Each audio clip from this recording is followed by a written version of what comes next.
fully original word. All words are based on prior concepts.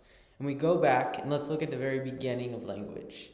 Rishi, let's say you're a cow farmer and I'm a peasant with, I don't know, I have some form of crop. So I walk up to you and I want to purchase some milk.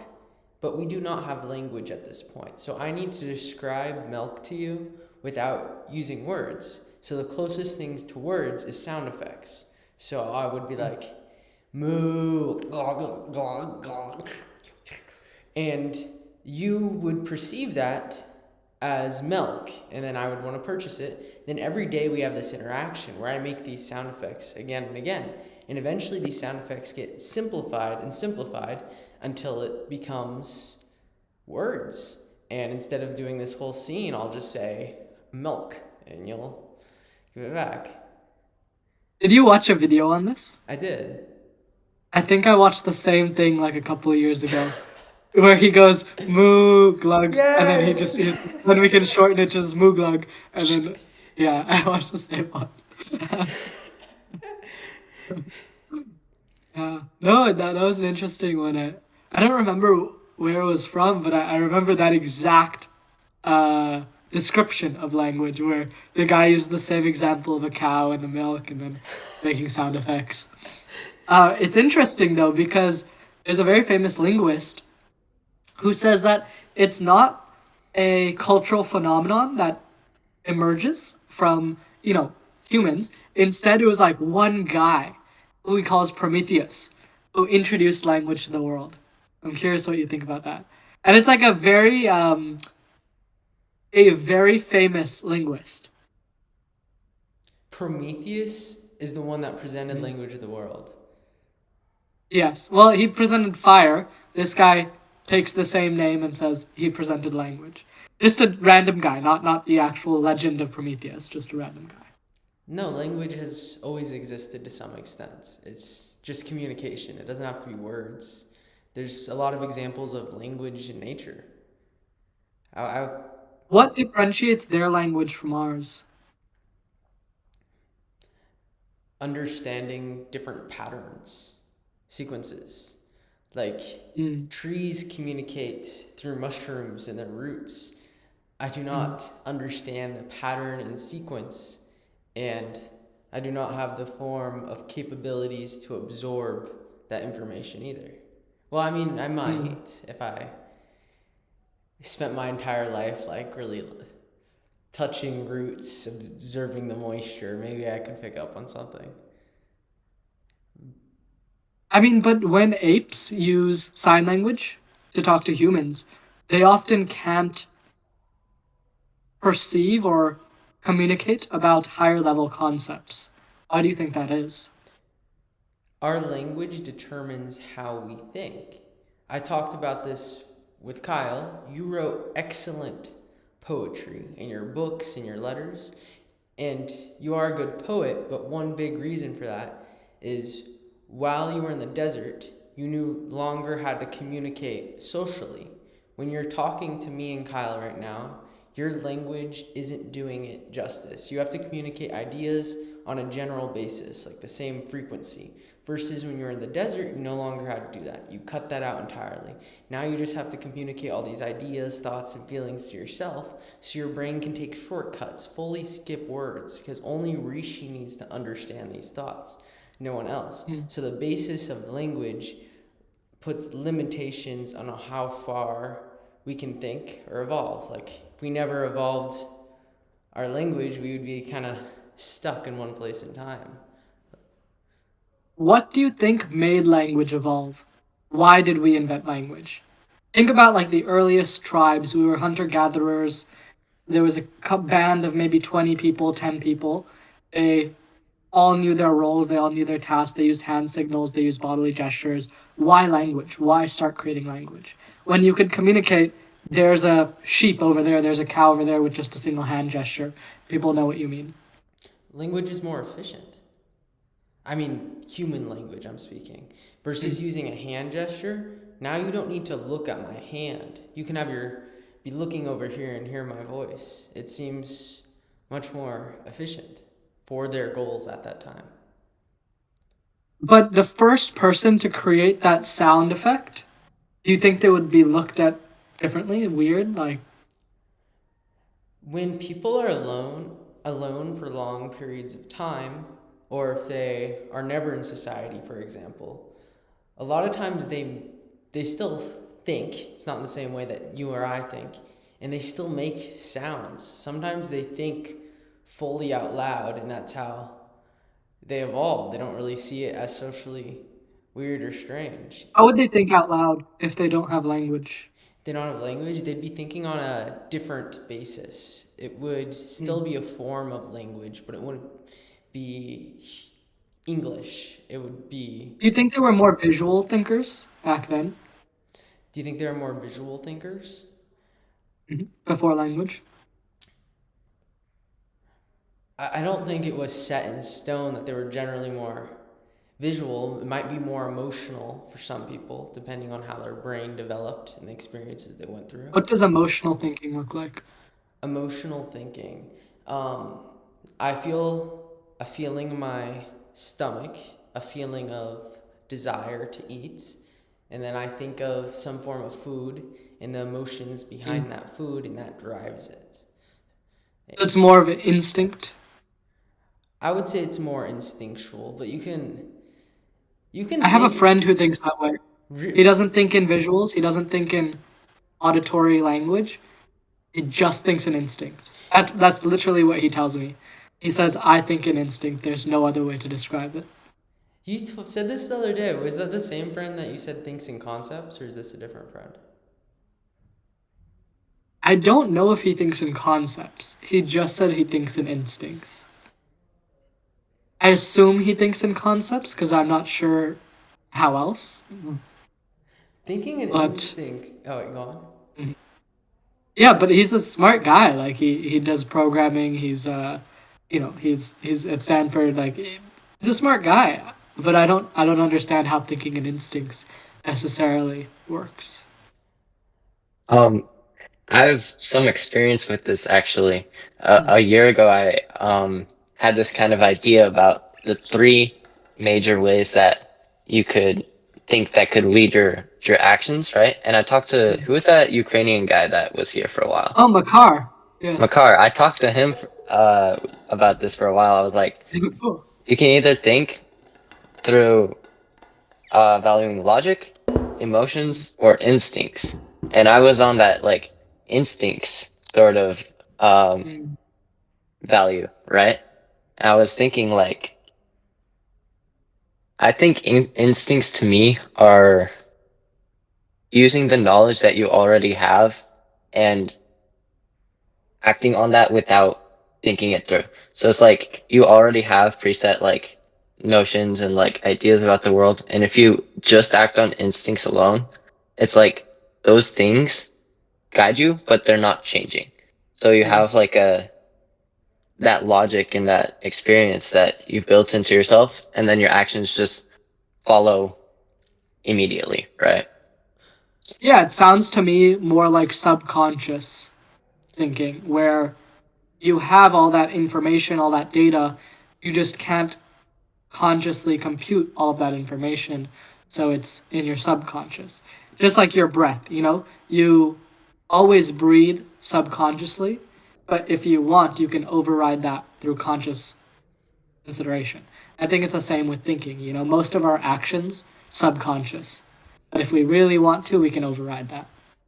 Yeah, and I think that's how animals primarily think too, is through Mm. instincts, is like those primal drives that they know and that they feel the strongest. Just guide them, and they don't have to like think through it. Looking back, it's Does that like make them robots? robots. Hmm.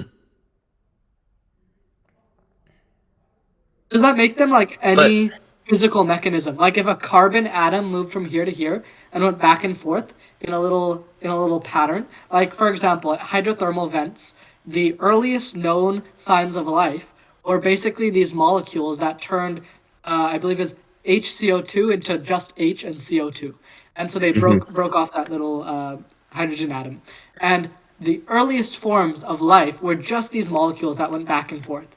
So, what differentiates an animal that thinks instinctively from just physical molecules like that? So I think it's a level of complexity. If you have an input output, like that molecule or like an AI, it's receiving one stimulus and is putting back all of it with that sole focus. If you're an animal of a higher level, like if you're a monkey or something, you have like I'd say more stimulus going on at once. So you're still driven by instinct, but those instincts are constantly shifting, and there are more of them. Well, I would say that, for example, for that molecule as well, the one input of the HCO2 or HCO3, I don't remember which one it was, but that is going to be impacted by every other input as well, right? Like if the temperature changes a bit, that's going to impact the amount of flow from the hydrothermal vent. If other molecules come to take up the space, there's going to be less HCO2. It's impacted by everything else as Yeah, well. it's like that non-dualism. I was talking to my dad about this, and we were talking about what is internal stimulus and what is external, and can you even differentiate, right? I think like with a monkey, I don't know, maybe it just thinks it's receiving more stimulus. Mm. I don't know, or maybe it really is the same thing as that molecule. Maybe it has no control over what it's being observed by and what actions that results in.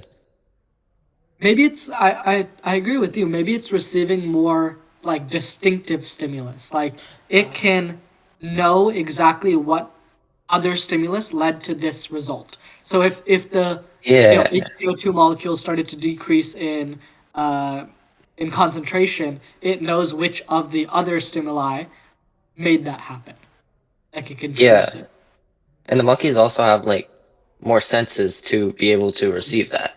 It's just Mm, like and with those senses, like it can hear, it can feel, it can see, and the monkey like separates that in his brain. It has mm. like visual cortex, auditory, whatever. And those separations that form in the brain could be um they're like categorizations. It makes it more complex. It's like adding a level of order so I can understand more. Mm. And what gives logical thinking? What creates it?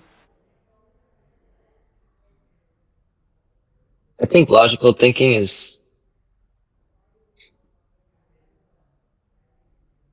I don't know, I think it's a level of intelligence and being able to,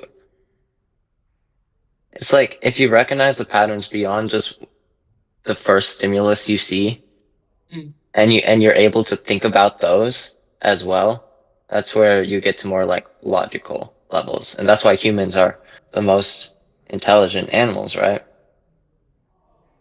Is because we can bypass what we're experiencing at the primary level and think about the why, think about the how. Mm. Wait, so how would you define logical thinking, like shortly, or summary?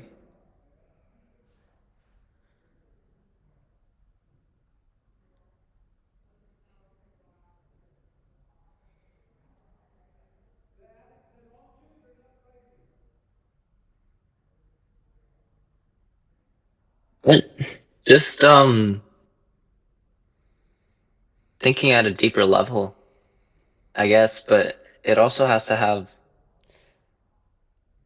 like logic. It has to make sense in some way. It has to be ordered. You can trace your chain of thought. I assume in instinctive thinking, you aren't able to come to a conclusion about why you were able to think about that thought. If I'm hungry, I just think I'm hungry. I don't consider what's making me hungry. But in logical thinking, you can trace it backwards. Is that it? Um yeah, but at the same time, you could try something backwards and come to more illogical conclusions. So I think it's like you have What do you to mean by that? Wait, like I have a good example. Talking to this one person with schizophrenia, I kept presenting logical arguments. They would take it into consideration. They would agree with the logical argument and try to apply it to themselves. And then they would almost like shift off rather than continuously building. It's almost like their structure can just break and they can see like something shiny and follow that instead. And then I ask them about the shiny thing, and sure, they can explain why they like the shiny thing and they can bring it in a circle, but it's like a circle built on such high axioms and they've just like completely forgot the logic. So technically, the circle is logical with all of these assumptions that they're unaware of. It's like it requires in a level of awareness and memory to be logical, not discluding points.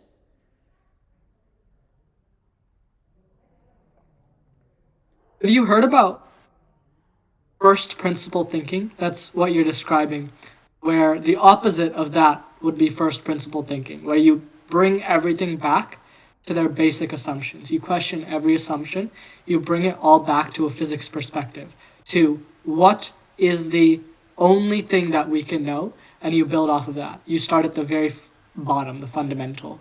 That's first principle thinking. And then the opposite of that would be the person with schizophrenia. it's like basing your reality, your base assumptions on something that is fundamental and then starting from there and having those knowledges that you gain be more tested or able to prove or like sort of like um yeah, I guess like we talked about truth, like what is more likely logically based on the evidence that we can know, or taken to the other end, like totally conceptual, basing your deeper level thoughts on just like abstractions that you just go out and realize without actually having any proof, basically. And maybe that's the difference. It's deductive versus inductive thinking. Inductive thinking is where you have a concept and you apply it to the world. So I think about causality, and then I go into the world and I search for evidence of causality. I take that as a hypothesis. Versus deductive thinking, you start at the fundamental baseline and you take all the evidence and you form a conclusion based upon that. So one, you start with the conclusion and find evidence. One, you find the evidence and then form a conclusion. And maybe logical thinking is the deductive thinking. It is looking for evidence and then forming your conclusion, versus instinctual thinking could be you get the conclusion. Of course, it is from all that evidence, but you're not logically considering each piece of evidence. That's true. Like it's like with what's it? Inductive is the one where you start at the base. You start at the top. You start at the top. Like inductive reasoning is still based in evidence though, right? Of some level, that evidence isn't as solid though, or foundational. Exactly. Exactly. I thought I It's understand. it's more of like a conceptual. You take in all these inputs, 13,000 different little bits of information, and then that seems intuitive to you. You work off intuition basically. Like physicists, when they make certain theories or hypotheses, sometimes they'll just use intuition. What is intuitive? And they'll apply that, and sometimes it is right. Experiments confirm their intuition, it confirms the theory. So they start with inductive thinking to form this hypothesis, to form this theory. And that is based on intuition. Intuition is that subconscious thinking, taking in all those inputs. Yeah, I think also the like more solid your like foundational understanding is, the better your instincts will serve you as well. Like you look at like top chess players who have learned everything solid that they know about the game. Their instincts are so much faster when they're playing like bullet games, blitz games. They instantly know just like what the best move is. I would argue Yeah, that I've been every encountering a similar phenomenon with Sudoku. So I've been getting into Sudoku recently again, and before I would have to like look at each row and column and square and see what other numbers were there. But now when I look at a column, I just know which numbers are there and which are not, and then I use that information. And I think you're right. It's like your brain rewires itself to get these shortcuts.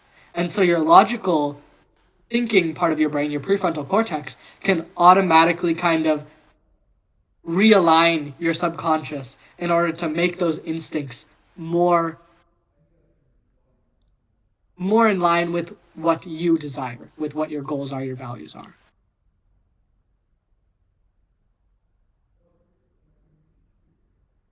Max, were you saying something? yeah, I would argue that I guess it just goes to determinism. Nah, never mind. My points are relevant.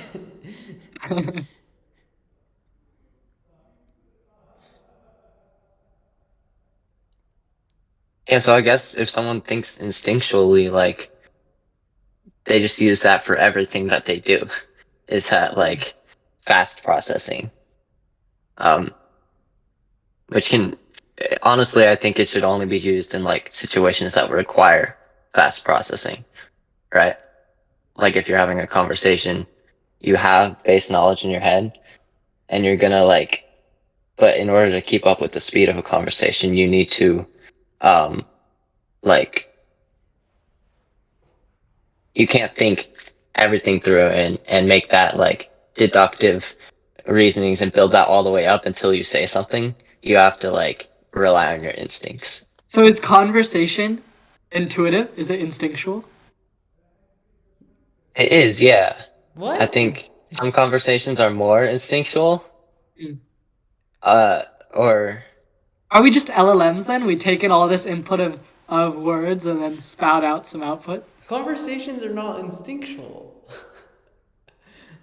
Some are. Some require limited brain power. I can be listening to something and talking to someone, but then other ones are so in depth, so conscious. I don't think it's as instinctual as the subconscious mind, if that's how we're defining instinctual. It requires conscious thought, being aware of what you're saying, being aware of the people around you, the small things, like whether they're smiling or have bad posture. It's a whole formula. I think conversation's a lot more. What are your guys' So thoughts? where does it get logical? Where so. where does the prefrontal cortex come in? Where do you have to think about it?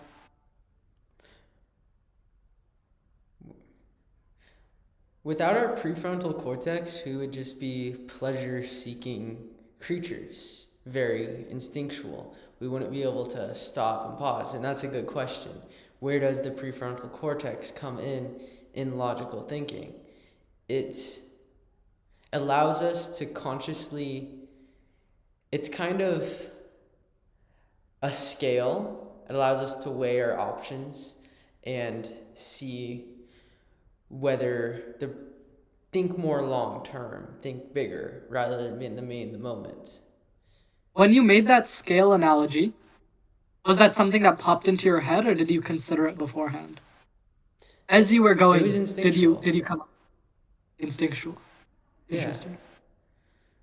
I think there's parts of conversation that can be instinctual and parts that are more logical. Like if you're questioning deeply, you have to go back into logic and find out what you truly think, right? But if you're just responding to someone and you're agreeing, it's natural. It's an instinct. You're like, yeah, that makes sense, right? Um, but when we think about deductive reasoning versus inductive reasoning when you're having a conversation, you do have to use some like uh which one was it? Deductive reasoning. Because yeah, you can't start from the bottom every time you're thinking, right? Mm. Going back to the logical thinking and instinctual thinking, did you see the article that Atreya sent in the Brain Channel? It was a very interesting article. It basically said that our thinking for goals and drives, and the thinking that takes focus only takes 5% more energy in our brain than regular idling thinking. So when you're not doing anything, when you're just sitting around, not thinking, not doing anything, you use, let's say, X amount of power towards your brain. And then when you really focus on something, when you're putting your logical thinking towards deconstructing an idea, you only use 5% more of X. So you use 105% of X. And so it's quite interesting because what we don't consider a lot of the time is that our brain is majority infrastructure. So we have parts of our brain that control our heart, our lungs, our whole body. We have parts of our brain that construct reality, that take in color inputs, that take in everything. All of that is infrastructure. It doesn't relate to most of how we perceive life. It just is. It works to keep us alive, not to be used in our life as much. Which is very interesting because that means it's just a small percent of our brain. It's just a small little bit of our brain that controls that what most of our life is about, you know? So think about this. When we get neurotechnology that allows us to expand our brains by billions or trillions of neurons in artificial servers, how will that influence our thinking?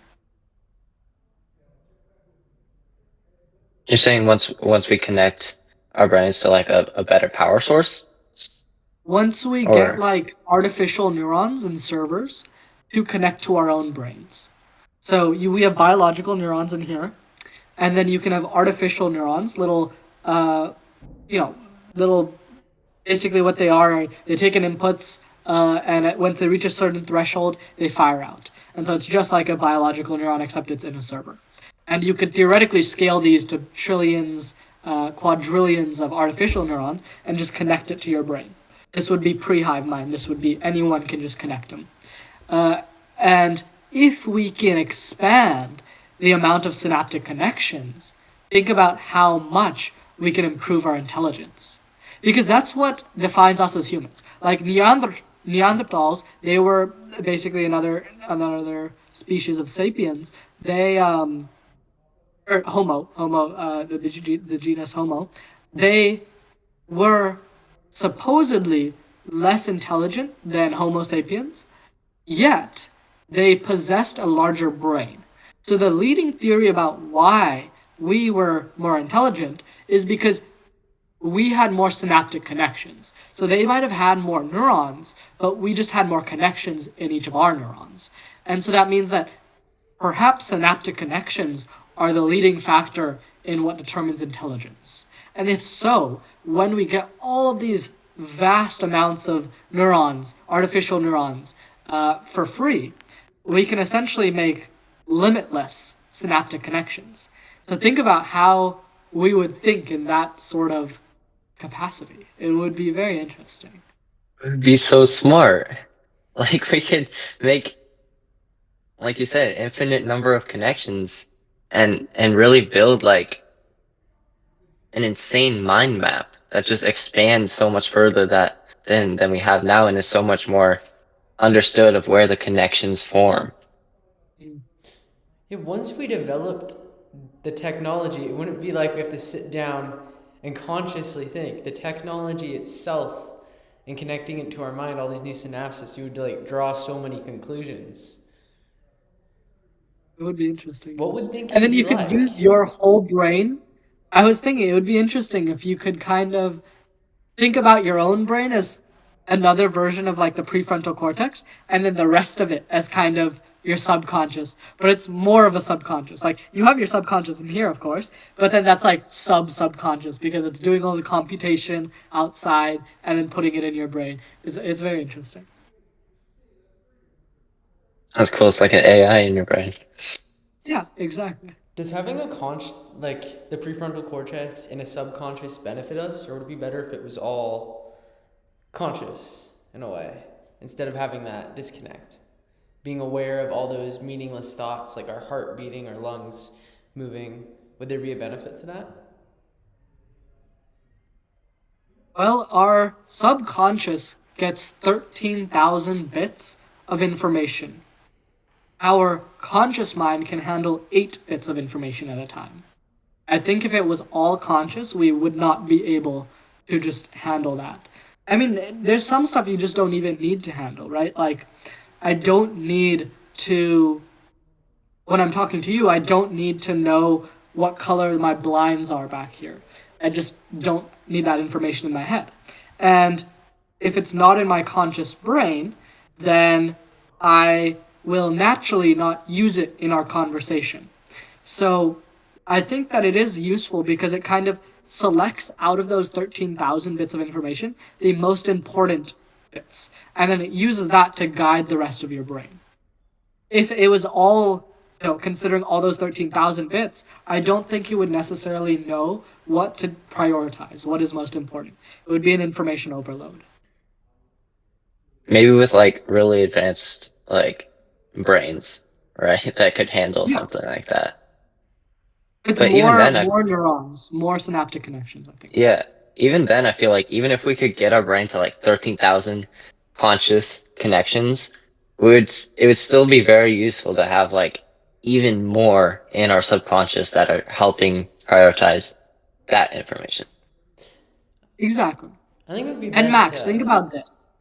If your computer was just a bunch of voltage toggles, if it was just a bunch of switches that you had to flip, instead of like a nice UI and keyboard and every simplistic interface we have in our computer, if it was just a bunch of the ones and zeros that you had to go around pressing, would that make it easier or harder?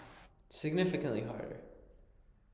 Unless you had a bigger brain and you had a bunch of hands and you could do all that. But it would make it significantly harder. So with controlling more inputs, you must have the capability to control more inputs, which means you must expand your capacity to analyze those inputs. So with our current capacity of handling information, I don't think we could process consciously those 13,000 bits of information. It wouldn't be useful to us.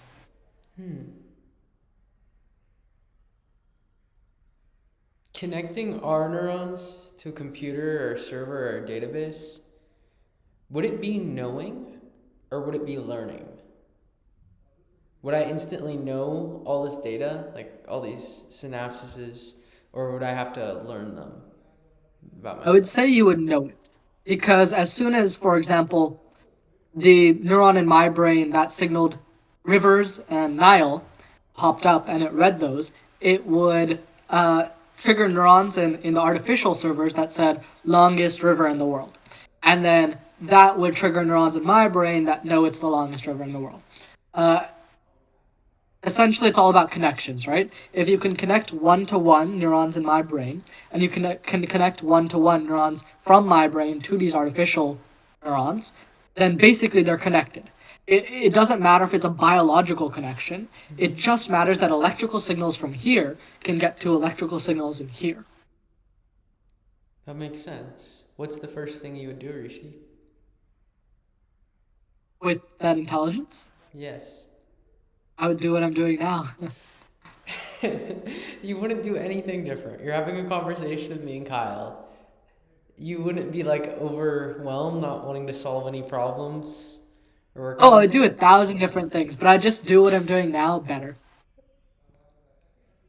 Like I'd parallel, I'd do all those in parallel. I'd I'd do them faster, but the tasks that I have at hand would not change. Do you think Maybe you. your understanding of your priority of tasks would change. Exactly. Ah. And they would, I think they would become parallel. I think a lot of the time our brains are not good at parallel processing. I mean, they are, but subconsciously. They're not good at consciously parallel processing. Like they've done studies. Multitasking doesn't work very well for any human. Uh, but I think with this kind of bigger brain, you can multitask so much easier. I could be having 10 different conversations with 10 different people all at once because conversations are, for the most part, intuitive, right? And so if that, part of my brain handles it, the offloaded part, that could make it a lot easier. We could communicate so much more effectively. What language would we use to communicate? I think you would use some sort of conceptual language. You would communicate in concepts. Yeah, we would kind of communicate with whatever's most efficient for the idea we're trying to display. It would be a huge range of things. Yeah. I um I thought about how language would develop. What and I'm curious to see what you think about this, but I was doing a thought experiment. If I was a hunter gatherer in a time before language, where would language arise? Who would need it most and why? And I came to the conclusion that most hunter gatherers, most people before language would probably use hand gestures to communicate. The most effective place to use verbal communication would likely be when hunting. If you were to hunt an animal from far away, say there's a mammoth like a mile away, they can't hear you. But if you have like two spears in your hand or a bow and arrow, you're not going to be able to effectively use uh, body language. So instead, you have to say something. And I think it most likely would have arisen from the hunters in the group. And then the hunters would spread that to their children or the people they're trying to train. And those people would start to use it. It's kind of like an in-group, out-group situation where the hunters use it to communicate between themselves, even when they're not hunting, because it's effective, and people start to pick up on it and use it because it's much more useful. And I think that is probably where it arose in the hunting groups. How do apes use language with each other? That's where it would really rise. It would be a good metaphor in our real life. I Bef- mean, even dogs do, right? They bark at each other all the time. yeah, and so, I mean, it depends on how you define language. I guess our human language now. Because there's even social cues or having sex, making sounds. These can all be considered language that they've done for countless time before then. Do you think when a dog barks, the other dogs know what it's saying, or do you think that they're using just loud sounds to scare the others? The sound.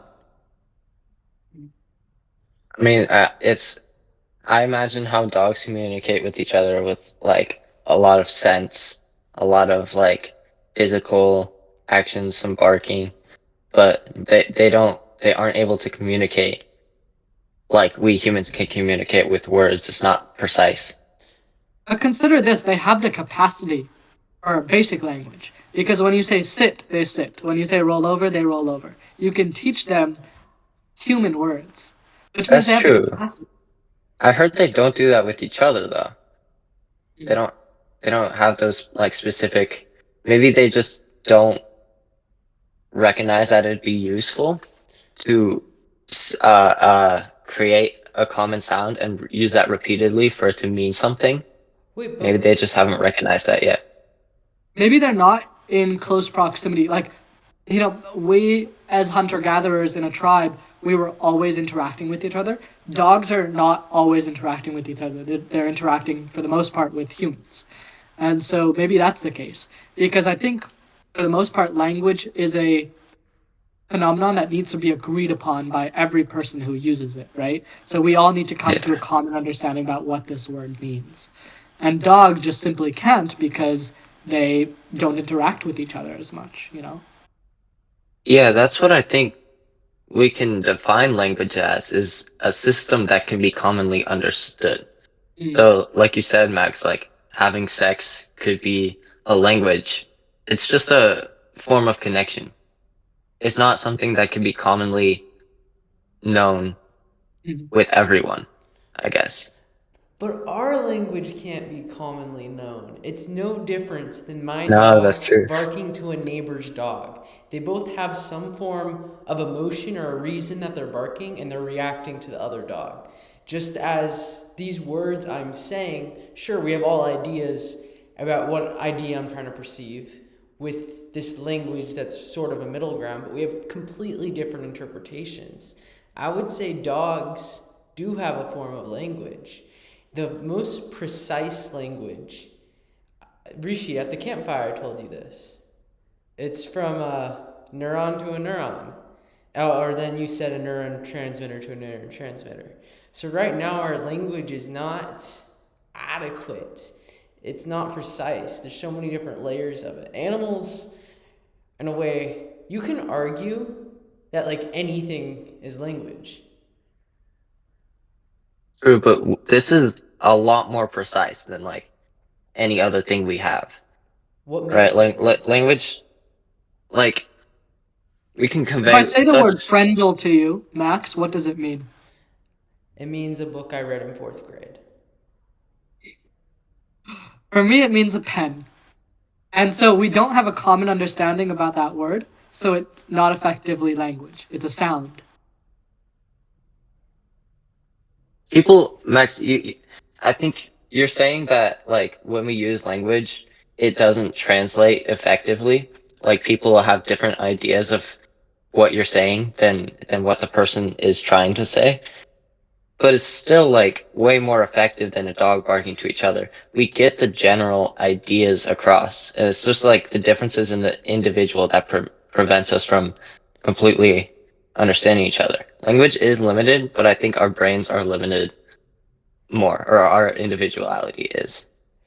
So if we look at language at a spectrum, what's the lowest, least precise language, and what's the highest?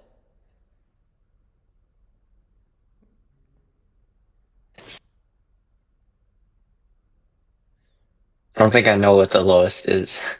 What would be Like the maybe What is the worst form of communication? So it's something that completely changes. But is that really a bad So one? highest probably neuron to neuron. You're right about that. Just information passing uninterrupted, unchanged, um, or transistor to transistor. Um, information that stays consistent. With language, it doesn't. With also this with verbal or written language, oftentimes it does not stay unchanged. The concept in my head changes a little bit when triggered in your head. If I say tree, you and I are imagining two different trees. So that is not necessarily uninterrupted, unchanged. The most at that point, I'd say language is the communication of information. So anything that does not communicate information would, I guess, be the worst form of language. Or anything that does not communicate information. That's. The language between this water bottle and the painting in your room isn't very good. I would say that's pretty far down. Is there anything worse than that? This water bottle and the painting in Rishi's room. I mean communication. I mean having a brain really helps with communication. So like you could point at inanimate objects, pretty much any of them. I think it's really they're impacting other inanimate objects, but I don't know how I think you communicative have to take a that free could will be. stance on this. You can't consider everything deterministic. So Yeah.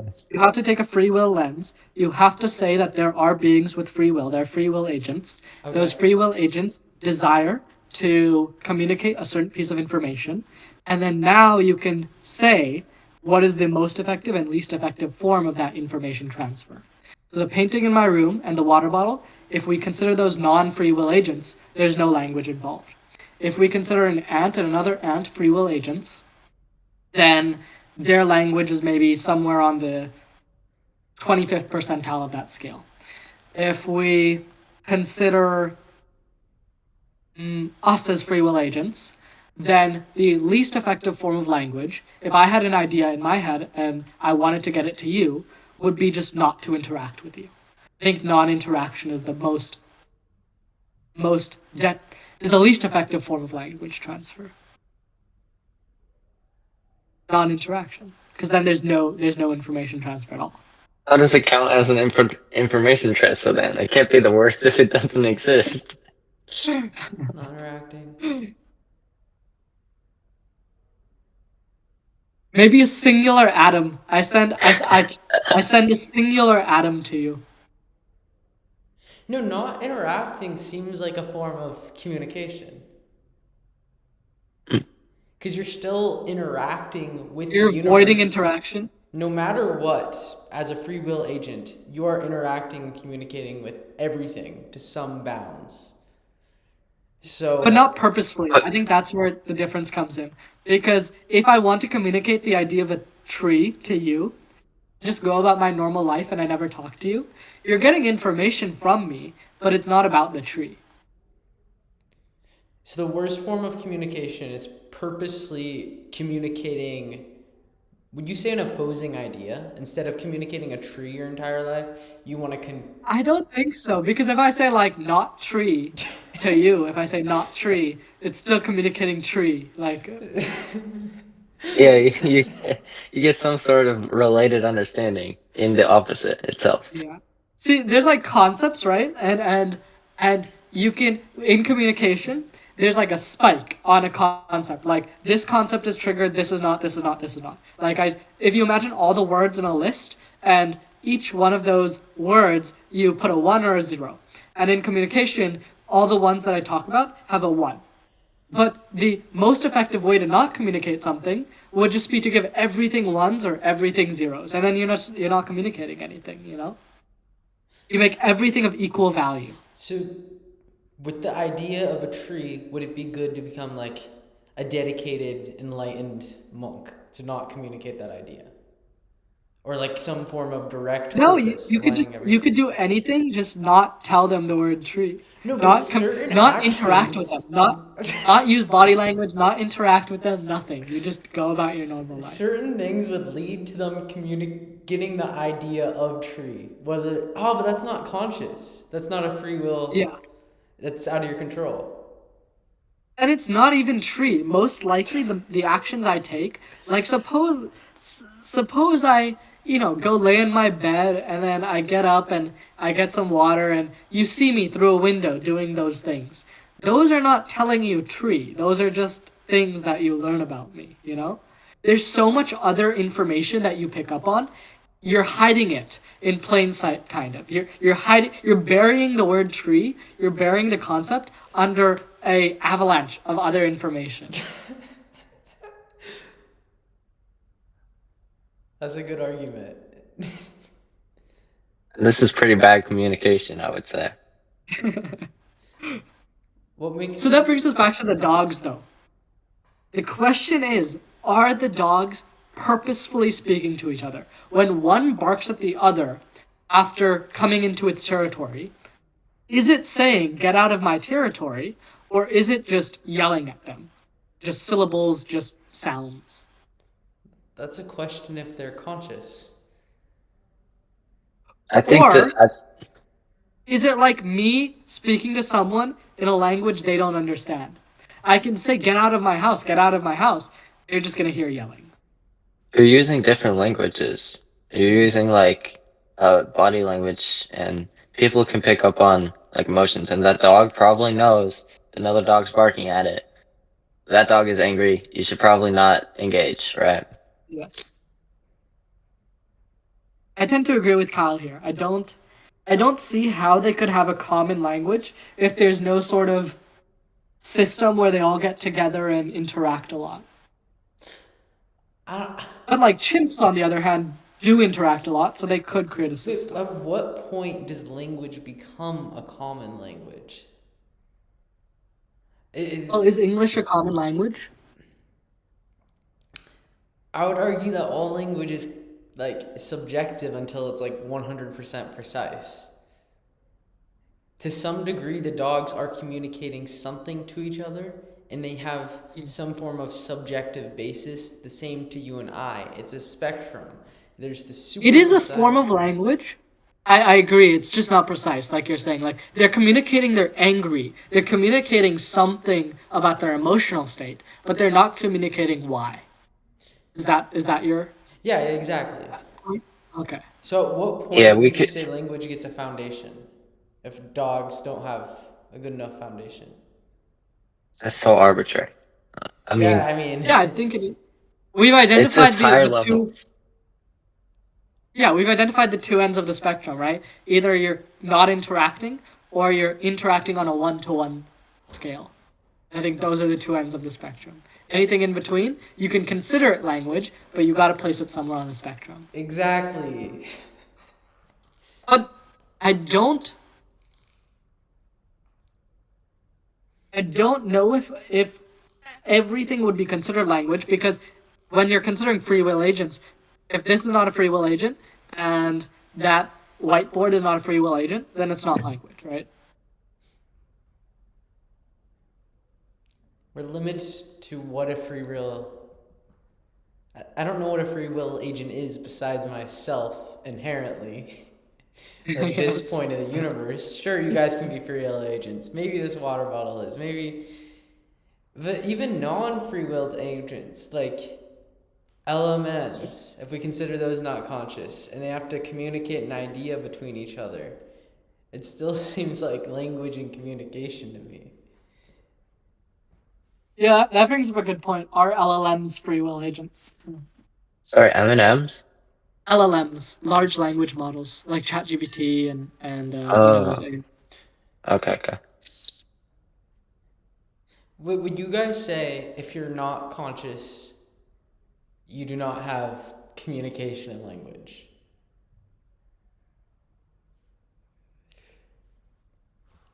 Yeah, I think maybe language implies some intent. I agree. I think it implies some intent. So would you define language as intent? And the I think that ability is a to communicate. factor in language, a very important factor. I don't think that is the sole definition of language, but I think it is one of the main aspects of it. Another could be means of communication. So if I communicate through neurons, electrical signals, that's the means of my language communication. If I communicate through written word or spoken language, that's another means. But it's intent and means, and there's a couple other things, but I think intent is a very big component, because if you don't have intent or you don't have means, it's not language.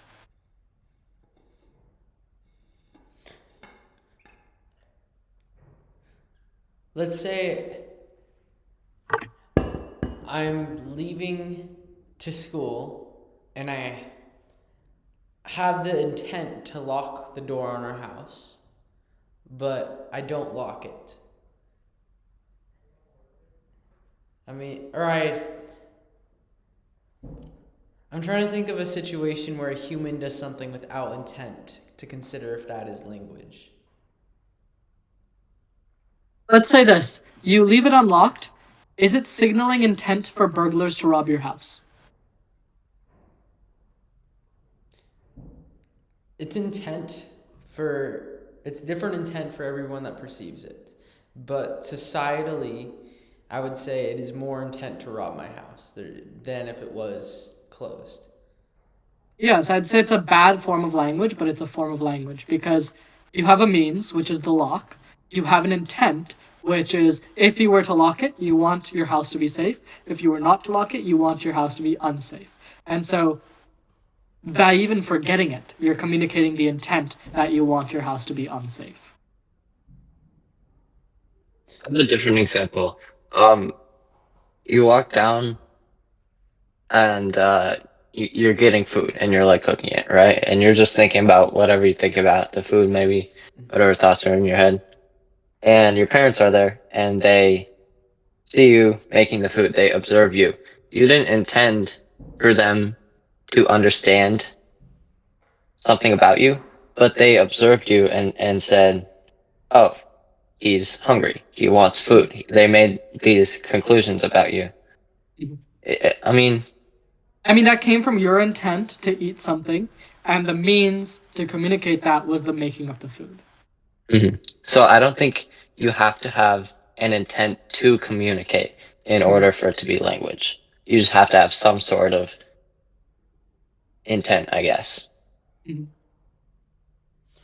If you consider a rock falling off a cliff, the intent was not that the rock would. There was no intent there because it's gravity that does its work. or not an intent that we can identify. And that's the key, I think. Because we don't see it as a free will agent, because we don't see a free will agent acting upon the rock, then the rock just fell. There's a means, there's no intent. How about going back to your subconscious? You're not, as a free will agent, you're not consciously intending for your lungs to fill up and go down, but they are. But who am I communicating that to? Uh,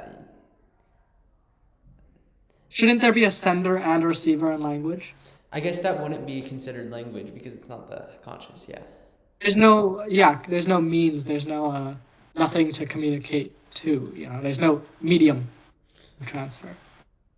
Okay, so let's define language because you said there's some other aspects. I'm very curious of what that is, Rishi. I think one of the others would be sender and receiver. There has to be another, like there has to be an observer. There has to be someone to understand the information that's put down, and there has to be someone to give that information. So even if it's not a conscious receiver, if your parents are just observing you and you don't realize it, that's still a receiver of information.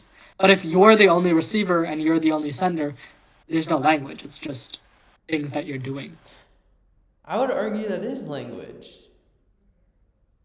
It's just You can- communication with yourself. It's thinking, it's learning. Like it's talking to yourself, figuring out things. The sender and receiver is yourself. It's no different than talking to See, someone. I think you can else. identify a sender and receiver, but if we're abstracting away into the whole human, the whole self, I think that then you have to identify someone else as the sender and receiver.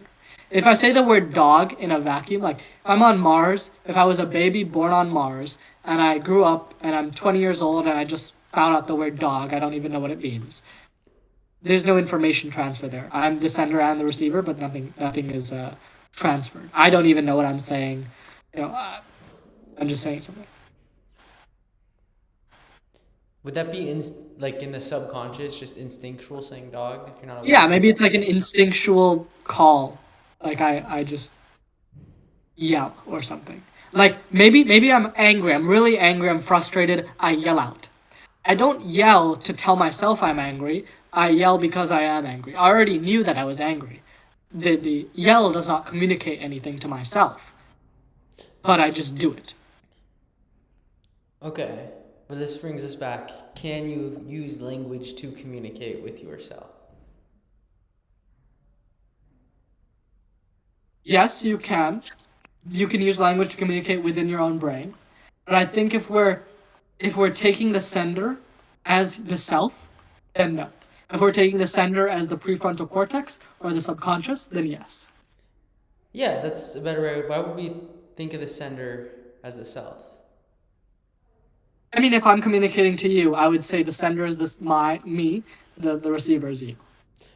Okay, so just how we clarify what the sender and the receiver is. So you don't need two people. We just need a sender and a receiver of data with a free will agent with some form of intent of sending a message. It has to. Yeah. The free will is the intent, I think. Mhm. Yeah, so the free will to do something with intent, the means of communication, and a sender and a receiver.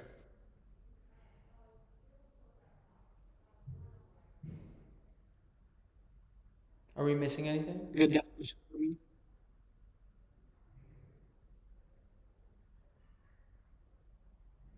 There's never going to be a perfect definition, but I think this is pretty good. Yeah. Okay. Yeah.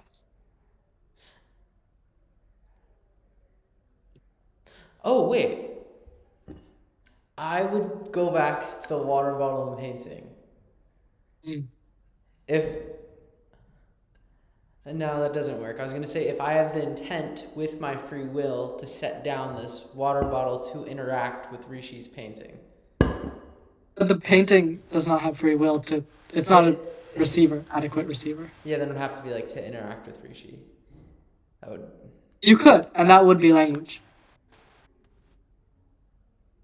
That makes sense. What are your guys' other thoughts on language?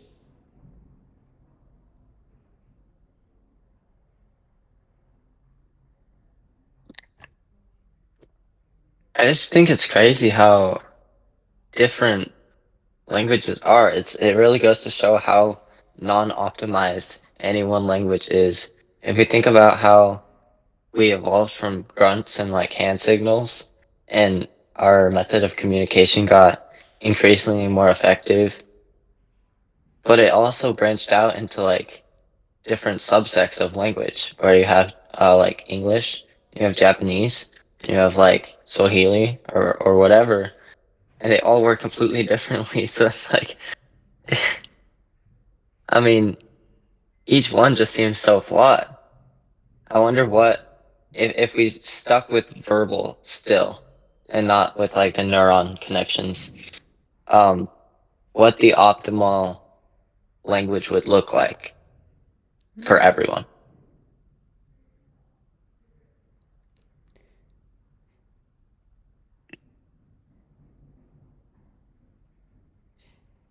English is very difficult to learn, but one of the reasons it is difficult to learn is because of the variety of things you can understand.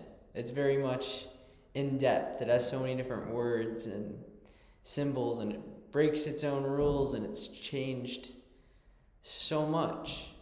So in a way, I would like, say that's a flaw. you say it's a flaw. That's not a feature. I'd say that it breaks its own rules. I'd say is a flaw, not a feature. I mean, like, socially, people break language rules to convey a point, Like and slang. like slang. Yes, that's a good example. I've been very interested in this. I want to ask you a question. Define the skull face emoji. What does it communicate? More my social understanding of what it communicates or communicates to me.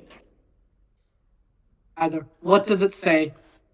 Like a word, you can define a word. This word means X. What does a skull face emoji mean? It means dead, and then you laugh. Dead and then you laugh. Like, what does that mean? What causes the reaction?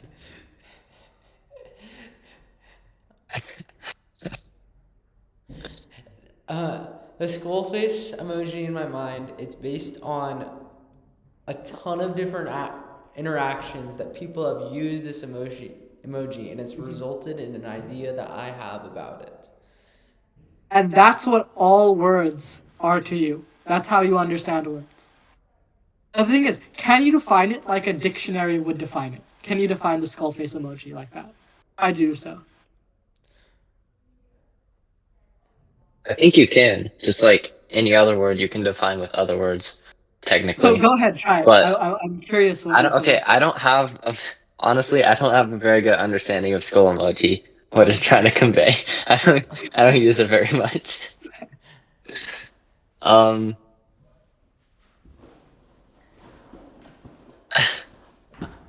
I know how to define it. Mm.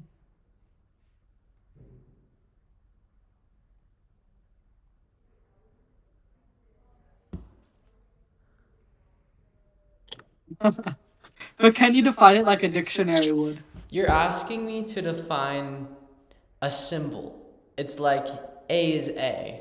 The only way to define a symbol is with the symbol.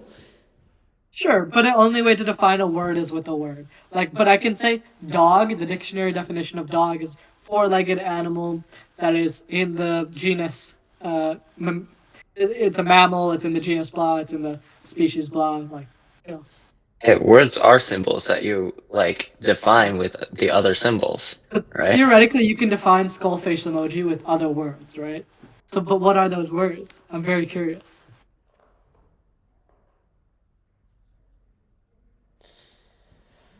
Okay, if I wanted to define it accurately, I would need all of the data of the entire universe to this very point.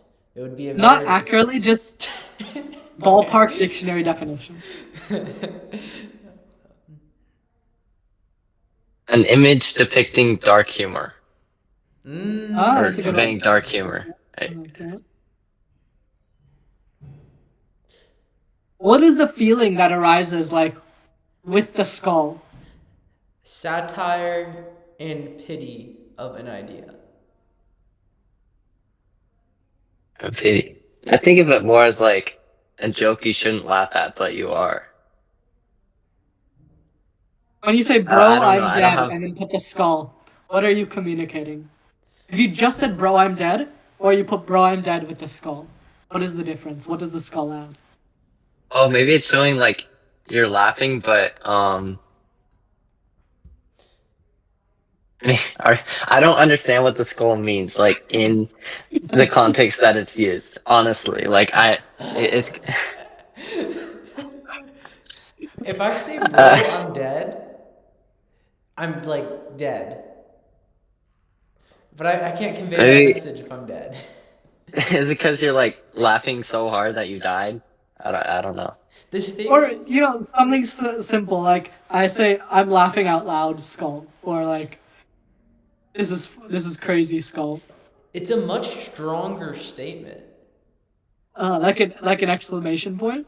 If I got two Mm. texts, bro, I'm dead with the skull and without it, the skull is much stronger. I was watching a What does TED. it add emotionally? What is But the feeling you get, or the feeling but you want to convey? but hold on, Max. Like it emphasizes it, but it also changes the definition. If you say "bro, I'm dead," it Mm-hmm. has a different meaning than if you say "bro, I'm dead" skull face emoji. Yeah, it Or if you does. say this is insane versus this is insane, skull face emoji. Like you're saying, oh, this is like you're really irritated, you're mad. This is insane. What's happening? Or you do this is insane, skull emoji. It's like satire. It's like I would send a TikTok to the group chat that something I did, and they would say, "Bro, this is insane." Skull face emoji. Like it's insane. It's almost sarcastic using the skull face emoji. But don't they actually mean that it's insane? Like if you jump off a bridge and you send a video of you doing that to the group chat and they say this is insane, they're not saying that to mock you. They're not saying this is insane, JK, not actually. They're saying this is insane, but with something added. But what is that something? No, it's like I No, I should. feel like sometimes it is satirical. Sometimes, I guess, yeah. Sometimes I think it's like, bro, I'm dead, and you send some form of dark humor reel. It's like I find this very humorous, but I should not be laughing about it. Mm. So it's the knowledge that you shouldn't be saying this or laughing at it that is the skull face emoji. It's Wait, not socially acceptable. what was It's like the Kyle's exclamation definition? mark. His was Huh? good. Kyle, what was yours again? Not like you're laughing at a joke Signaling dark that you humor? shouldn't laugh at, or like Uh, dark a representation of dark humor. A representation of dark humor. Representation of dark humor, and then Like dark humor also has its own definitions and like meanings. yeah, and something you shouldn't be doing, whether that's laughing or saying this. It's crossing some form of boundary. But it's always humorous. Do you ever use the skull? And you can use the skull face emoji for something completely different, like I'm sorry your mother died, skull face emoji. It's not gonna mean the same thing as bro, I'm dead, skull face emoji. no, you're, yeah, if you're you say using I'm it sorry your wrong in mother that died, no case. skull emoji versus skull emoji, how does it shift? What is the shift? No, I wouldn't You're consider laughing it at the their mother definition. dying. Wait, go on, Kyle.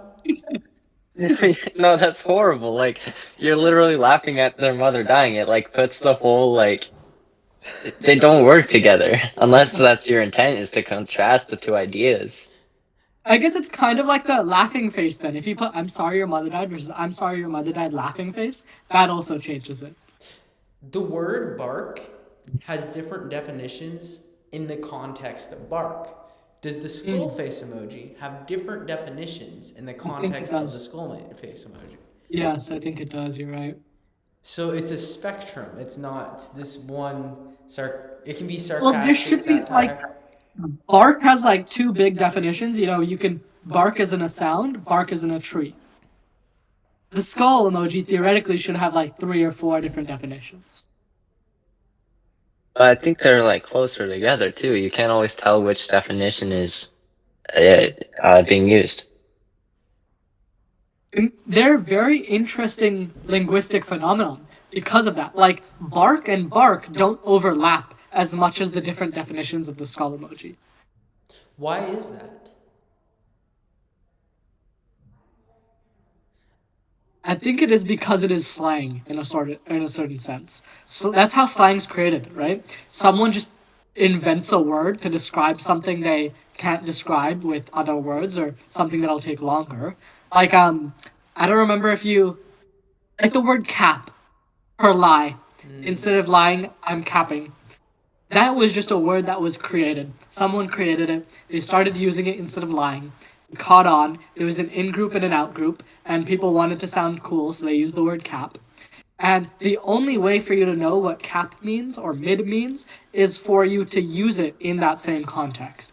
And so when you hear people use it in the context of lying or of, average, then you know what cap and mid means. I think it's the same with the skull emoji. You learn what it means by its context, like you were saying, Max. By its context. Yeah, it's like how we were talking about ideas and what we think of when we think of a word. It's defined by its connections to other ideas. Yeah.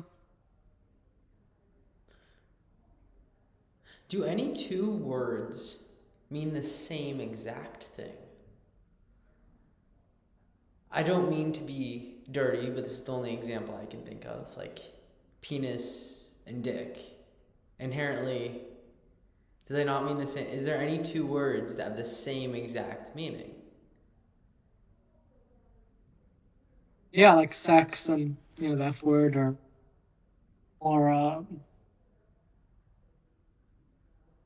They have the same technical definition, but I think they're used in different contexts. I don't know if there is a word that is literally the exact same, evokes the exact same feelings as another. there's the denotation and the connotation. The denotation is the exact definition. The connotation is the context it's used in, which signals other information, like the tone, the mood, the expression of the sender. The connotation is all of that periphery information that signals more than the actual denotation. So if I use the word sex, or if I use the word fuck, it's two different connotations. One is just a more professional, more normal use. One is a more derogatory, more vulgar use. And so they have the same exact definitions, but they don't have the same connotations. The definitions versus the connotations. That was good you defined that. It's interesting that we're talking about swear words because, and like more culturally uncomfortable words, because throughout generations, there's so many variations of dirty words and sexual words because it makes people uncomfortable. The word urination started making people uncomfortable, so they replicated the sound when they were peeing, which is psss, and got piss, and then piss made them uncomfortable, so they shortened it to pee. And this branches out to like everything, even like TikTok. You're starting to see people use the word unalive. And on the news, they use the word unalived. It makes Really? people. Yes, they did. Wow. Words make people uncomfortable, so they're like, let's find a new solution. And until that word makes them uncomfortable, it's like they're just trying to escape the definition. And then they get all these different contexts, like intercourse versus sex. They mean the same thing, but then it goes back to what was the word you used to define it? Connotation? Connotation. Yeah. Connotation. Connotation. Yeah. How do you think How languages? about accents? Oh, go I on. have been thinking about accents quite a bit. There's a video I watched about this thing called the transatlantic accent, which is not a real accent. It was made up in the 1900s. And if you look back at old movies, most of the major stars will have this accent. It's not like an American accent, and it's not like an English accent. It's somewhere in between. So when you hear, for example, someone fancy or posh, they'll say something like, "Mother, why would you go there?" Like that is the transatlantic accent. And it was developed because there's this one guy, William Tilley, who wanted all of the elite classes of the world to have the same accent. They wanted them all to show that this is the elite by using this accent. And even someone like FDR, Franklin Delano Roosevelt, he had this accent. Like when you listen to his speeches, one of the key factors is with the word wine, WHINE, like I'm whining, versus wine, WINE. They, in normal, most accents, they don't pronounce a difference. It's wine, it's wine. In this one, they specifically pronounce the H. So, wine, what, why. Like they specifically pronounce it. And so if you hear, anyone pronounce that kind of difference, you can tell that they might be using the transatlantic accent. It's a very interesting accent. Makes you sound fancy. Did those people do that consciously, or was it at all a cultural phenomenon and people just caught on from being around them? Well, actually, it's interesting. They set up schools. So there was this one guy, Tilly. He was like the main propagator of the idea. And he started this little group of people who really caught on to the idea and loved the idea that the elite classes, the intellectuals, would have their own accent, and anyone would be able to identify them with this accent. And a lot of them, the people who caught on, were private educators. So they educated actors on how to use their accents, how to pronounce things. And so when the actors started learning from these vocal coaches, they started learning the transatlantic accent.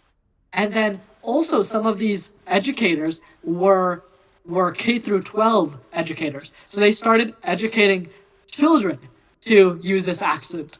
And so someone like FDR was a kid when he started learning this accent. And he grew up with it and it became his accent. But it has no region. It's not based in any region. It's not based in any group of people. Anyone can claim the transatlantic accent and change it. Take it for themselves and do it. Use it. Change it. That's fascinating.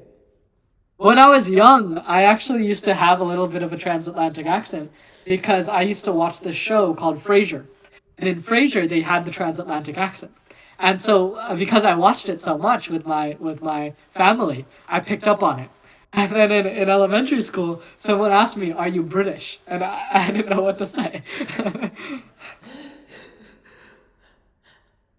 How we speak is really developed by all the sounds we hear.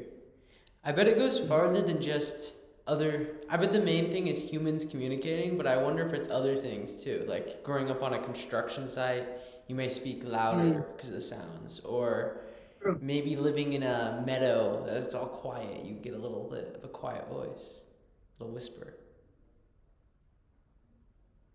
Why do you think that Griffith, when he speaks, is so different from everyone else in the show? When he speaks, why is he so different? It's because of his beliefs, because of how he thinks. It's not because of, I mean, maybe it is a bit because of who he was around, but he was around all these simpletons in the Band of the Hawk, right? But he talked different than them because he thought different than them. Mm. You remember the scene when he's doing the water fight with Guts? He talks Yeah. completely normal, talks like any of us would. But there's something about the way he says it that makes it different. I don't know if it's the accent. He has some sort of interesting accent as well. I don't know if it's the pacing. He talks slower, he's more controlled, he's very precise in the way he speaks. But there is something different about him. I mean, did you watch the English or Japanese? English dub. English. Did you watch English or Japanese? Japanese. But I feel like you could get Uh, this, you get the same thing though. you get Like, the same information, but the actor for the English, Griffith, is so good. He is, But the actor for the Japanese was good too, though, honestly. but you don't process it in the same way, you know? It's you hear the Japanese and you're like, okay, he's a strong speaker. But when you hear the English, it's It's probably complete. more pronounced, yeah. But Yeah. to be fair, after watching like a lot of anime, you Mhm. get to notice those subtleties more. Mm. Griffith, I don't know, what sets him apart, it's um how he speaks, but more than that, it's what he says. Mm. I think even when he like appears to be talking normally, like the scene with Gus, he's throwing water. Um,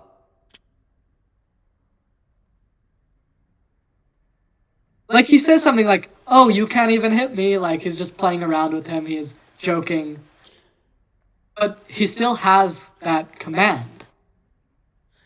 Why is that? He also speaks a little bit femininely, and he still has so much power. It's Yes. strange. Wait, let's listen to a clip of him speak. This is his speech about his dream. But if there is one thing I can do for them, for the dead, it is to win and keep winning until I attain my dream. A dream they clung Pain. to and His accent is different. It's not transatlantic, but it's close to transatlantic. It's not English. It's not American. It's something else. Attain. He says it like that. is it his accent that changes how he's viewed that much, It, or is it I think like it puts him in a different social strata. So if you knew he was kind of a commoner and he spoke in slang and common dialects and he didn't speak very well, like Guts just doesn't speak well, and so you can see he's a commoner. But when Griffith speaks, you think aristocracy. yeah? But I'm saying, is that the accent, or is that other things like he might talk more strategically, or maybe he thinks more logically, and so he conveys his ideas more logically. Maybe he has a higher understanding of language, he's able to convey them, choose the words better.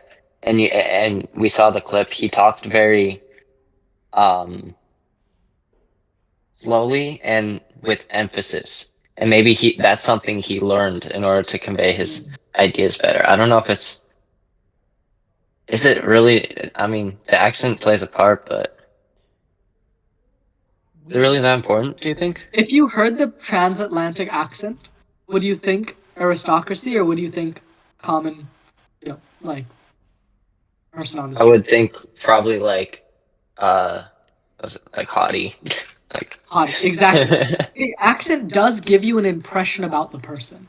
And I think yeah. when you first introduce Griffith in the show, because he has that accent, you see him as different from the others. He talks differently. But it's not an accent that any of us have. It's not an accent that is common in this world. I don't know where it comes from. it's purposeful. All the things Mm, Kyle listed conveys to his accent.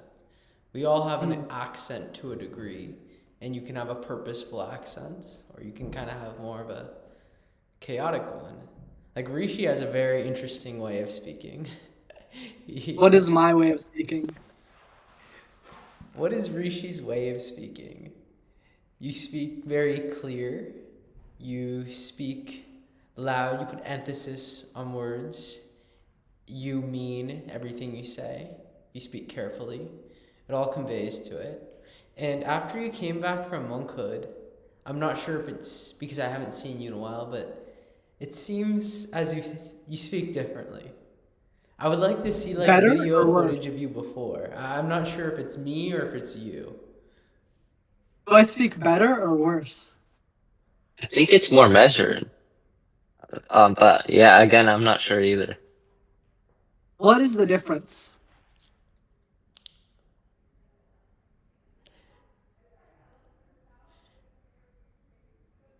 I don't remember how you talked, honestly, Um, or a year ago.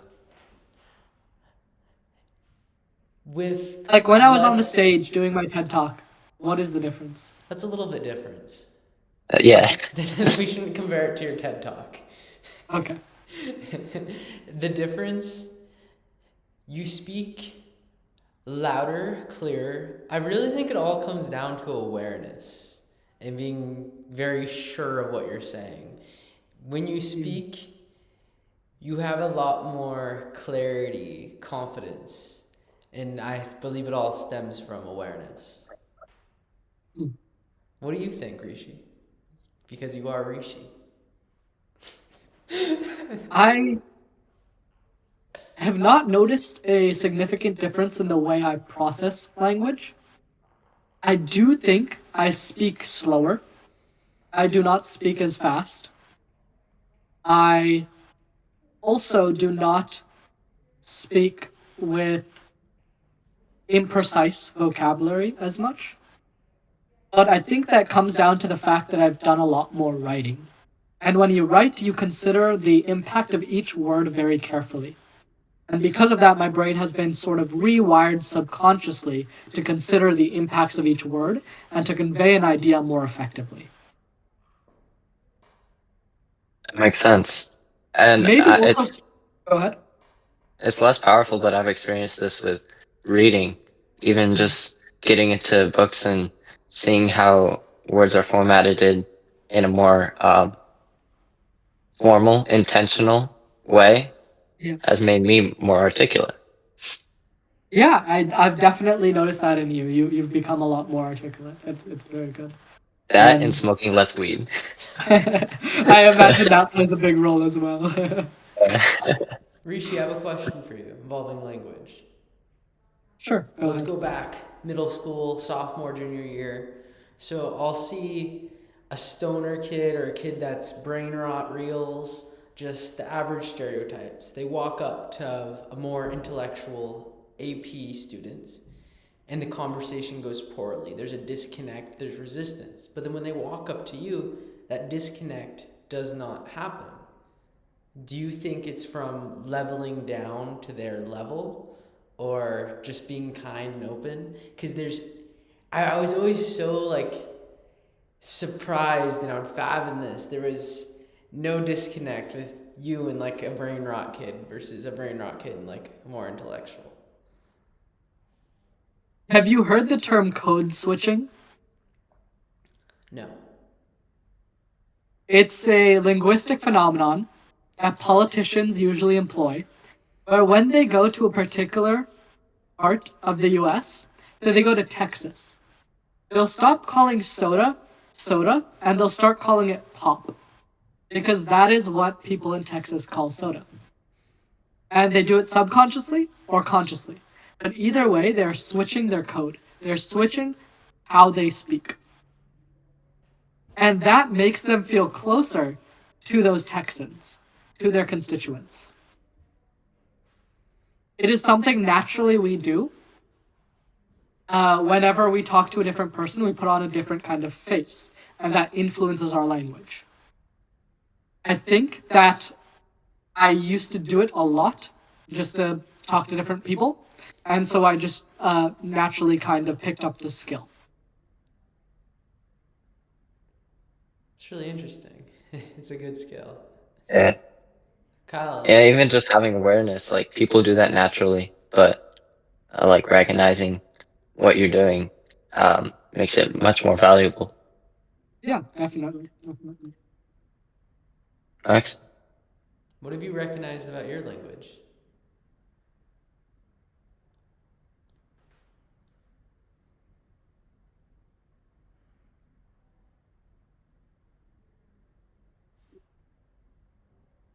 Mm, I feel like when I talk, sometimes I'm like working my way um, through my thought process as I'm talking, instead of having that set out and laid out and then just talking to get it through that. I feel like we all do that. We can't really avoid that, but we can uh, make it better. And like with faster processing speeds, you're able to do that a lot faster. Is like have what you thought planned out before you say it.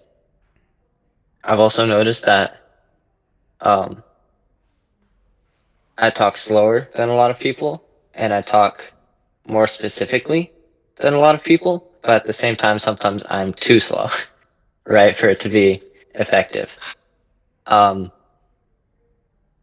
when I talk, I'm also with that specificity. I'm also very honest with what I'm saying, um, or like direct almost, because like I'm working through it and I'm just like putting out what my thought processes truly are instead of like formatting it to come across a certain way. And that can make me seem like less confident. Like I'm almost figuring out my thoughts as I'm saying them. Right. Those are the major things I've noticed. The formatting is a big problem at first when you're trying to figure out how best to convey information, especially when you kind of like level up your speaking abilities. But it goes away with practice, Kyle. Like as you keep speaking, it'll go away. You'll just naturally kind of start to let it format itself.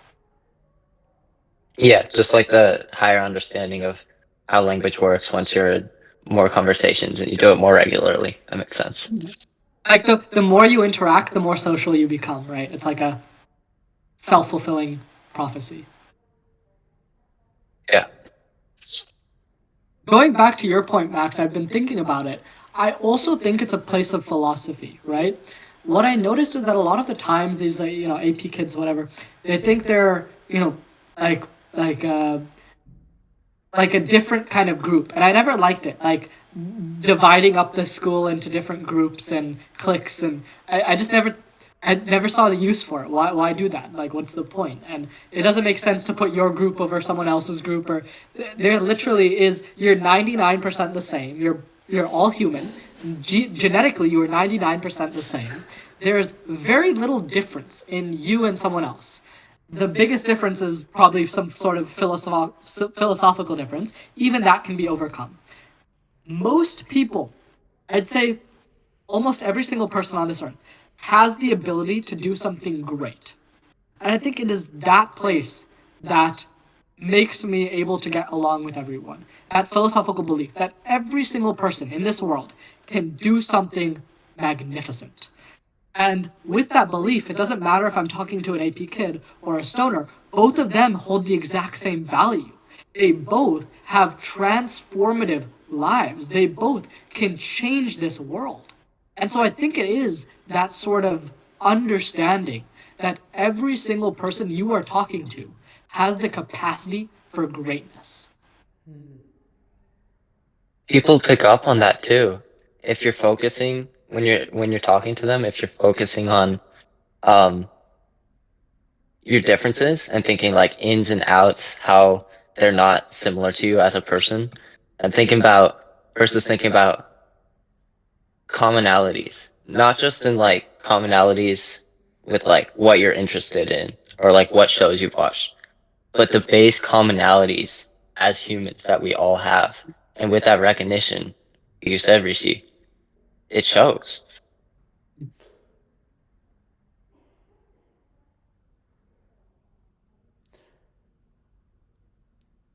The base commonalities that we all have, we can all connect to, like we eat food. That really does. That's one. I mean, yeah, we eat food, but more so,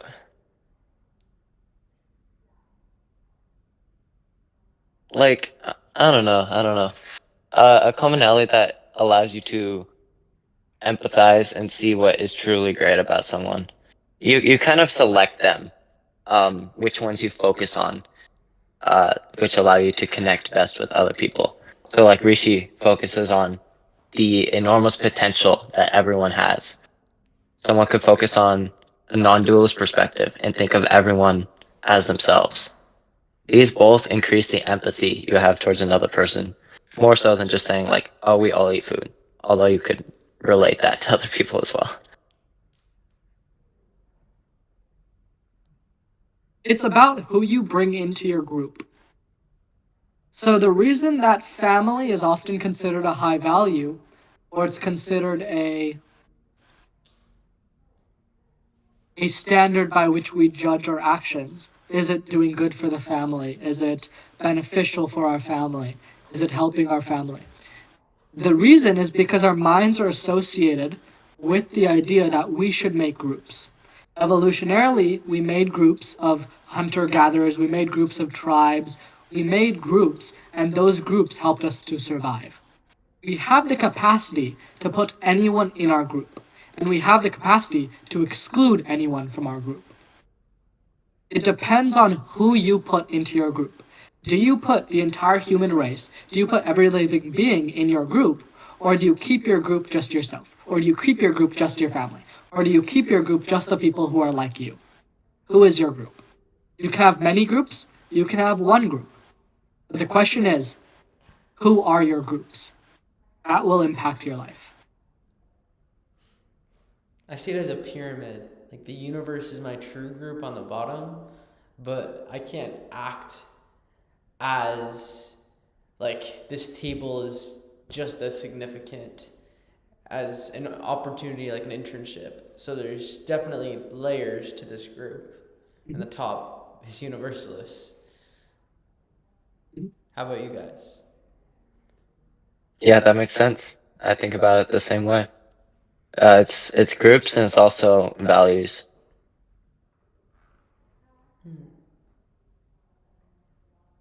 Like you have to assign like different values to things in order to prioritize them. You can't think of everything as one fundamental group, or I mean, you'll put, like you said, the same weight into a table as your best friend, right? You need to, and for us, I think it's like the more value something has for the universe, the more valuable it is. In connecting this to linguistics, oftentimes words are used to connect groups or to differentiate groups. Like if I say pigs and I'm referring to rich people, oftentimes that's more dehumanizing. So it creates an outgroup where I am the in-group, I am the proletariat, I am the working class, and the pigs are separate from me. Do you think it's good for groups to have outgroups? For communities to use language to differentiate themselves? It depends on what the groups are, but sometimes groups are important because you have a thesis, you have an antithesis, and then that creates a synthesis. So you have one group, you have the opposing group, and that creates history. That creates a result. And if you have a group, oftentimes you will work much harder. So that's why the Universalist group was created, the Universalist community. Because when you have a bunch of individuals around the globe all working towards all cosmic knowledge, it is very difficult to actually attain that goal. Because every single person has to do the same work. Versus when you can collaborate, one person can do this work, one person can do that work, and then you build on top of each other, instead of everyone repeating the same redundant work. And so when you have a group, it is beneficial because you can collaborate, you can work together, you know that there are others you can put your faith in order to achieve this goal. And so it's not just one person, it's a larger embodiment of self. So it is good to make groups, it just determines what the groups are. That was answered very well. Thank you. We spoke about Rishi's language a little bit, then Kyle's. I think you guys will find this interesting. In high school, I understood that with social media and content, people really like familiarity. They do not like resistance. And the most familiar thing is basic words with emphasis. Knowing this, I consciously would exclude any large word from my vocabulary, whether I priorly knew it or it was a new word. So in my mind, I was resistant to learning any new word and discluding complicated words from my vocabulary. I would say a phrase and then I would repeat it in a simpler, more clear way. And I would do this for years consciously for my voc. It really limited my vocabulary. I just find it interesting. For the goal I had in the pursuit I was doing, it was in my best interest to eliminate more complicated words. And now are you going back? Of course.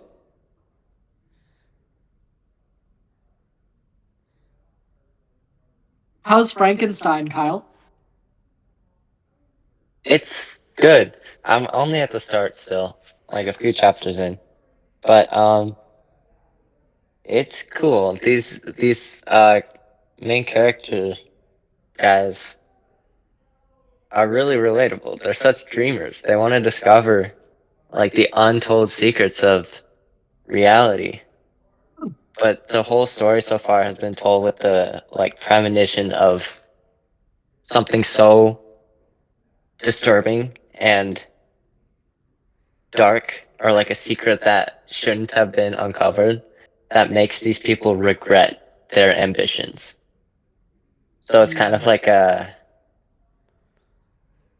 I'm interested to see what that could be that can make these highly dedicated, curious people existentially depressed, essentially.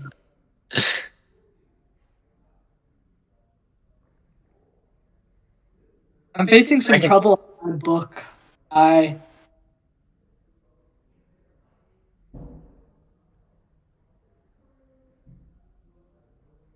If you have any tips, let me know. Okay. Yeah, I mean, I would love to read what you've got. I feel like that would give me a good understanding of where you are. I have nothing. You have nothing? I have a Okay. short story I really like, and that I am going to integrate into my book. Other than that, I don't have anything. And the problem is that I cannot come up with anything that matches this short story. That is quite the same level of quality that reaches my standards like this does. And I think the major problem is that that short story was very... It was simplified. It was straightforward. It was not convoluted. It took the message, it took the theme, and boiled it down into its main components, into its essence. It took out all the fluff, all of the unnecessary, subplots, sub-themes, and it made it precise.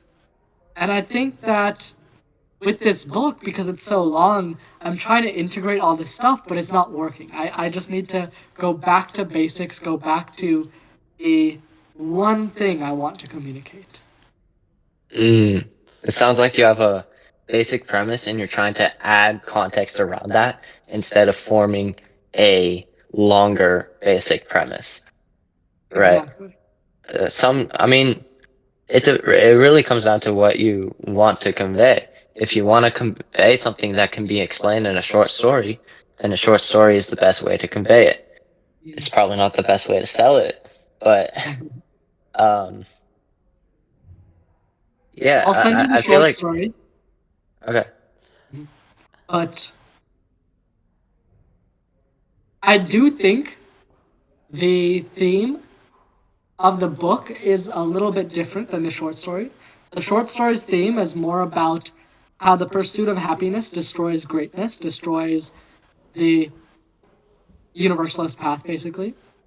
And the theme of the novel is universalism versus nihilism, basically.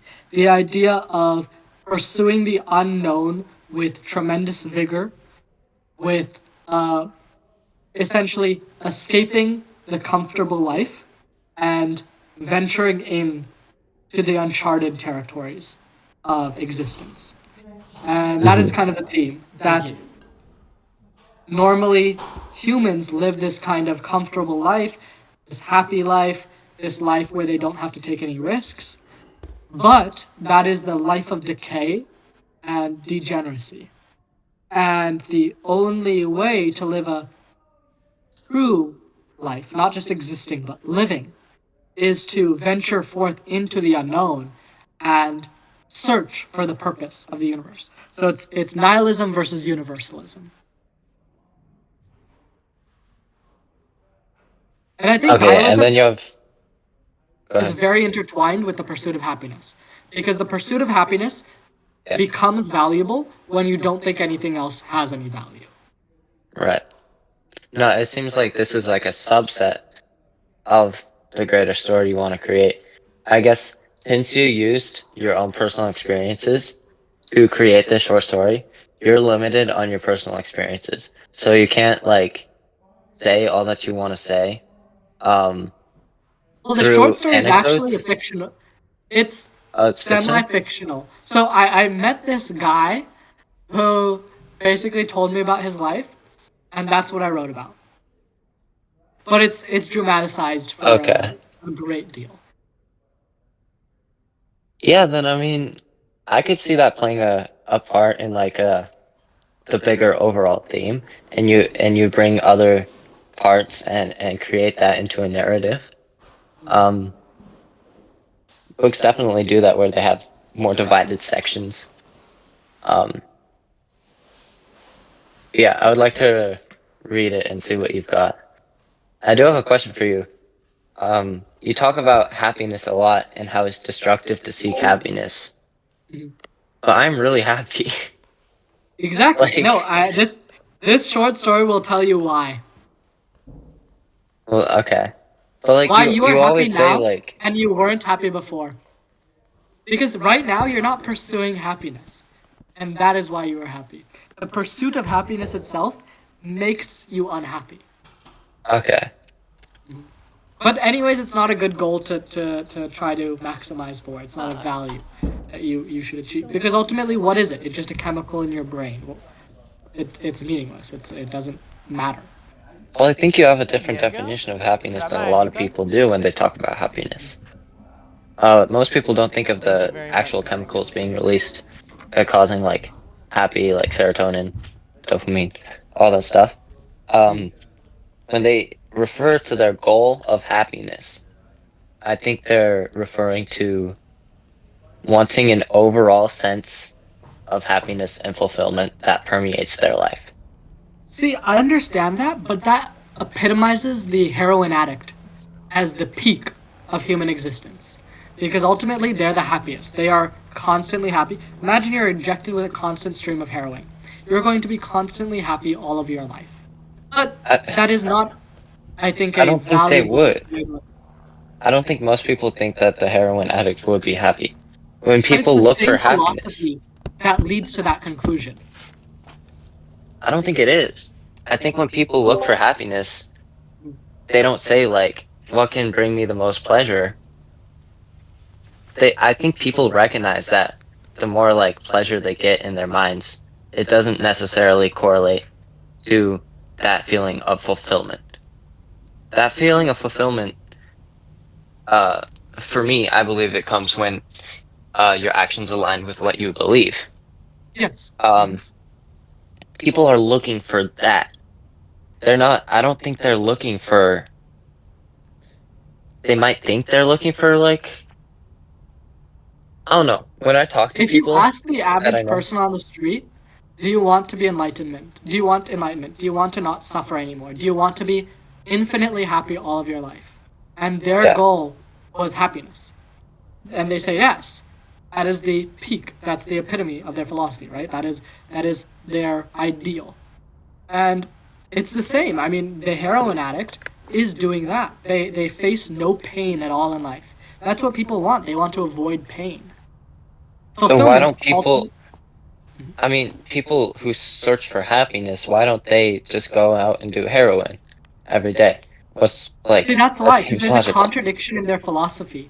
They view that as bad, but they view doing it socially as good.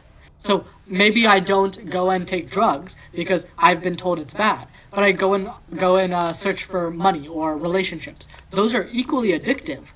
They're just not viewed as bad. Or I binge a sitcom. Or binge any TV show. That's an addiction right there. It's a socially acceptable one. Reels. I scroll on Reels. That's today's heroin. Mm. Maybe I'm thinking people think more deeply than they do about how to get happiness. I think Maybe they want happiness, but they just never think about how to get it. yes, I agree with that. But I I think the was under the wanting it assumption that. is I think the wanting it too is not the right value.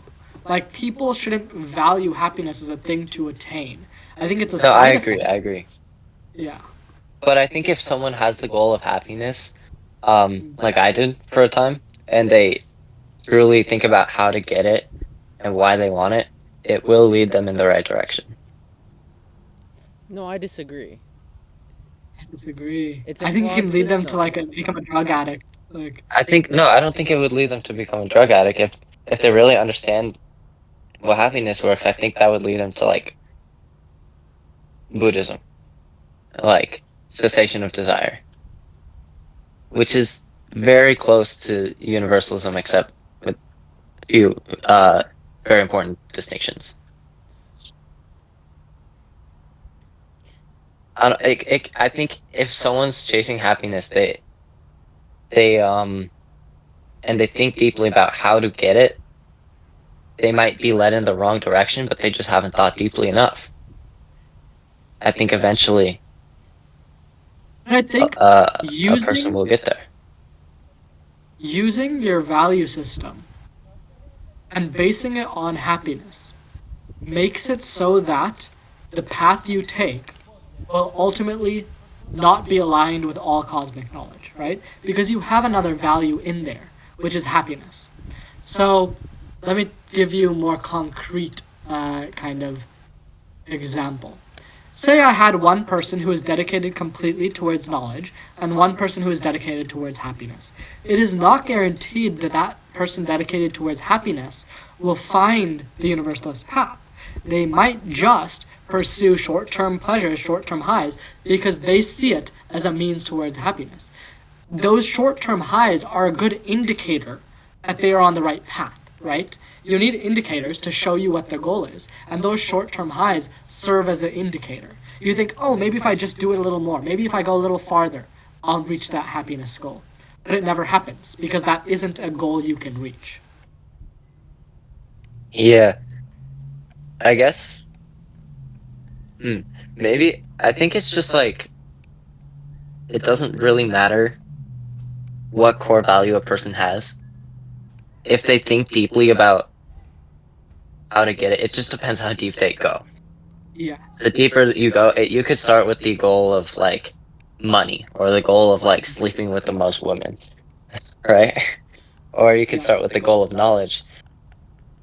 The It's just about how deep you go into what you want and how to get it. How much you think. I agree. Yeah, I think and that's that's why why the pursuit like of I think that's why the pursuit of happiness is the most dangerous because oftentimes it leads people not to think. Because when you're pursuing happiness, you're mm, distracted, you're busy. You don't have to think. Anything you do is more valuable for that pursuit of happiness than thinking. Thinking is uncomfortable. Thinking means you have to question yourself. Thinking means you have to think about the fact that you might be on the wrong path in life. That is uncomfortable. No, what I'm going to do is I'm going to sit down and scroll on my phone.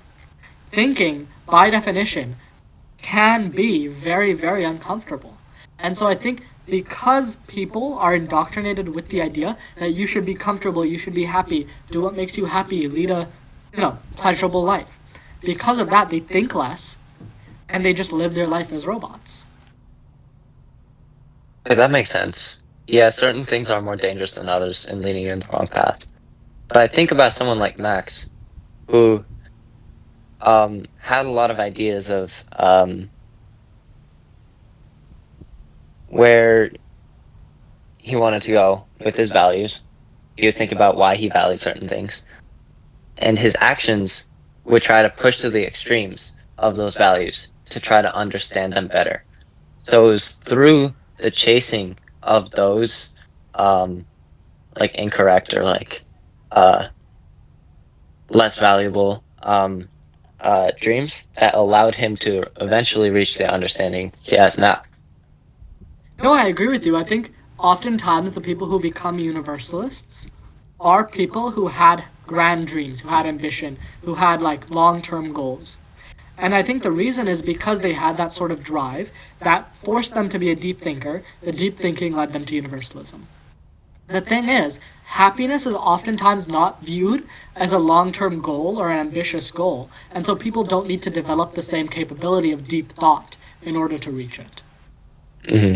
They just think they're going for happiness, but I think it's it's going just to be easy, like, I'll get a yeah. job, I'll make some money, I'll retire, then after retirement I'll figure it out, I'll be happy, I'll be satisfied. Everyone thinks happiness is so easy, but they never feel like that fulfilled deep down.